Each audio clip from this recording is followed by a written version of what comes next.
তওবার সঠিক নিয়ম কোনটি? ফরজ সালাত আদায় করার পর ইস্তেগফার বললেই কি তওবা? না না না, শুধু আস্তাগফিরুল্লাহ বললে তওবা হয় না। তওবা আলাদা জিনিস। তওবার কয়েকটা শর্ত আছে। আস্তাগফিরুল্লাহ আল্লাযী লা ইলাহা ইল্লা হুয়াল হাইয়ুল কাইয়্যুম তো সবসময় বলবেন। এর জন্য আল্লাহ সাগীরা গুনাহ মাফ করতে থাকবে, কিন্তু কাবীরা গুনাহ তওবা ছাড়া মাফ হয় না। তওবার জন্য প্রস্তুতি লাগে, কয়েকটা প্রস্তুতি। এক, যে বড় গুনাহ করেছেন ওই বড় গুনাহের উপর অনুতপ্ত হওয়া, কঠিনভাবে অনুতপ্ত হওয়া। আপনি অনুতপ্তই হননি, এমনি বলতেছেন আস্তাগফিরুল্লাহ, এটা তওবা হলো না। ওই গুনাহের উপর, বড় গুনাহের উপর আপনি কঠিনভাবে অনুতপ্ত হবেন। দুই, মনে মনে সংকল্প করবেন এই গুনাহ আর কোনোদিন করব না বাবা, একবার ভুলবশত হয়ে গেছে, আর জীবনে কোনোদিন যেন এই বড় গুনাহ সংঘটিত না হয়। কথা কি বুঝতে পারছেন? এটা হলো দ্বিতীয় শর্ত। তৃতীয় শর্ত, যখন অনুতপ্ত চলে এসেছে, অনেক বড় গুনাহ করে ফেলেছেন, মাথা ঘুরতেছে, কি করবেন খুঁজে পাচ্ছেন না, এই মর্মে সংকল্প করলেন একবার ভুল হয়ে গেছে আর যেন না হয়। এবার লাস্টে হচ্ছে 2 রাকাত সালাত আদায় করে শুধু ওই গুনাহ থেকে তওবা করার জন্য রাতের অন্ধকারে শেষ ভাগে 2 রাকাত সালাত আদায় করে আল্লাহর দরবারে হাত উঠিয়ে কান্নাকাটি করে মাফ চান।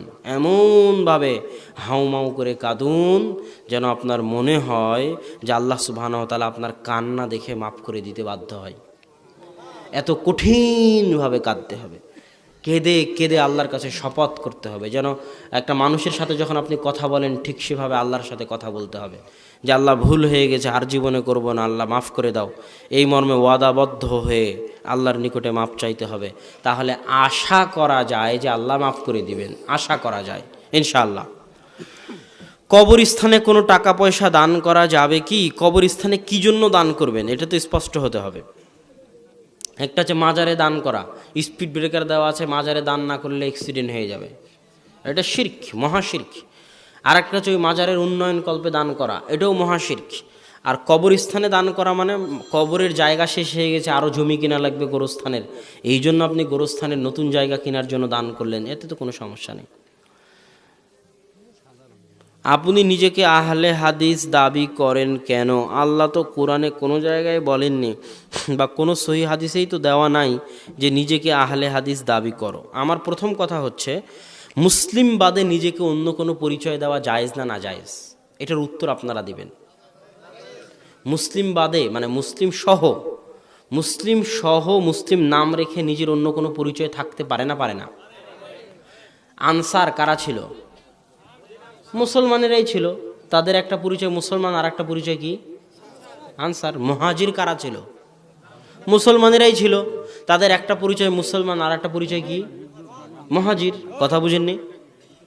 তো ঠিক তেমনি যে কোনো ভালো নাম, আপনার নাম আব্দুল্লাহ, আমার নাম আব্দুর রহমান, অমুকের নাম আহমাদ, এটাও তো আমার একটা পরিচয়। যে কোনো বৈশিষ্ট্যগত ভালো নাম যে কোনো মুসলমান তার মুসলমান হওয়ার পাশাপাশি গ্রহণ করতে পারে। কথা মনে হয় বুঝাতে পারিনি আমি। আপনি নিজেকে হানাফি বলতে পারেন, কোনো সমস্যা নেই। কেউ কোনোদিন প্রমাণ দেখাতে পারবে না যে আপনার হানাফি বলাতে সমস্যা আছে, এটা কেউ প্রমাণ দেখাতে পারবে না। আপনি নিজেকে হানাফি বলতে পারেন, কোনো সমস্যা নেই। শর্ত হচ্ছে যে আপনি কোরআন এবং হাদিসের বিরুদ্ধে যায় মাযহাবের এমন কোনো ফতোয়া মানবেন না, যেটা কোরআন এবং হাদিস আছে সেটাই মানবেন। তারপর আপনি হানাফি হন, কোনো সমস্যা নেই।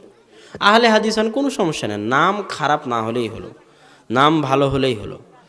জানাজার নামাজে সূরা ফাতিহা ছাড়া নামাজ হবে? সূরা ফাতিহা আদায় করা সুন্নাত, কেন করবেন না জানাজার সালাতে? আব্দুল্লাহ বিন আব্বাসের হাদিস। জামাতে থাকা অবস্থায়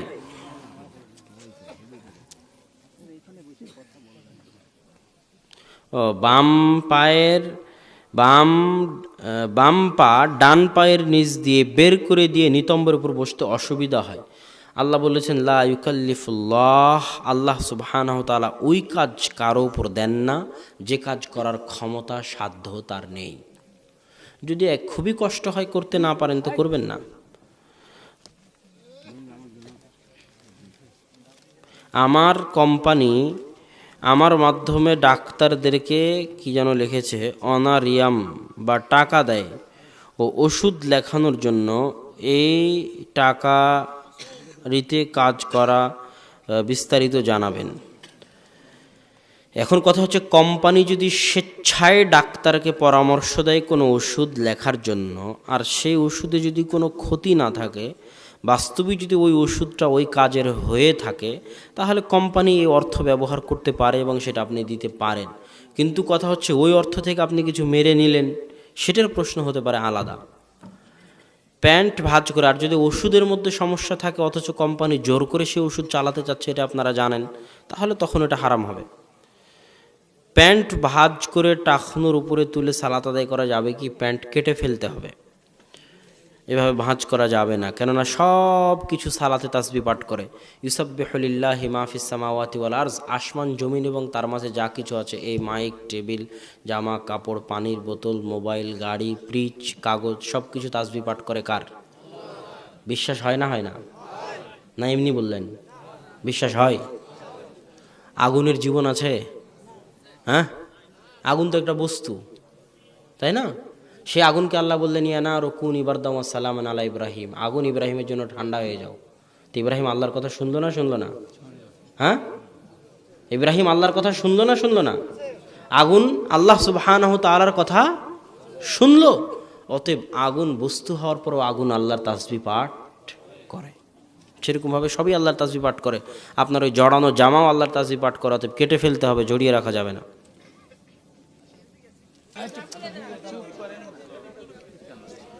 বর্তমানে গ্রামের কিছু মহিলা তালিম করে বা জালসা করে, বিভিন্ন গজল বলে, চাউল ডাউল টাকা পয়সা নিয়ে যায়, সেই তালিম মোবাইলে রেকর্ড করে পুরুষেরা শোনে, তাতে কীরকম সওয়াব হবে?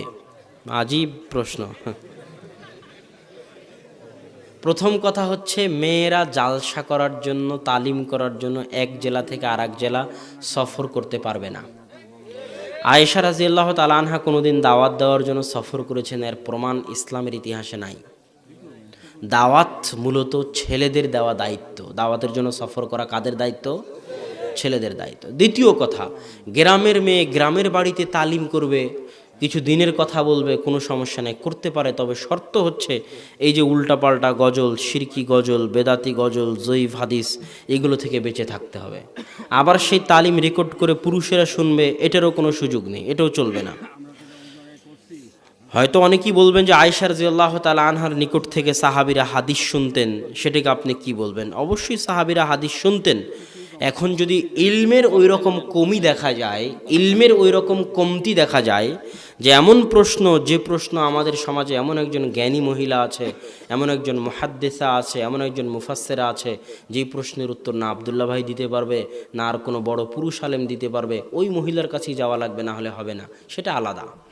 যখন দিন নেওয়ার জন্য পুরুষদের রাস্তা খোলা আছে, তখন কোনো প্রয়োজন নেই।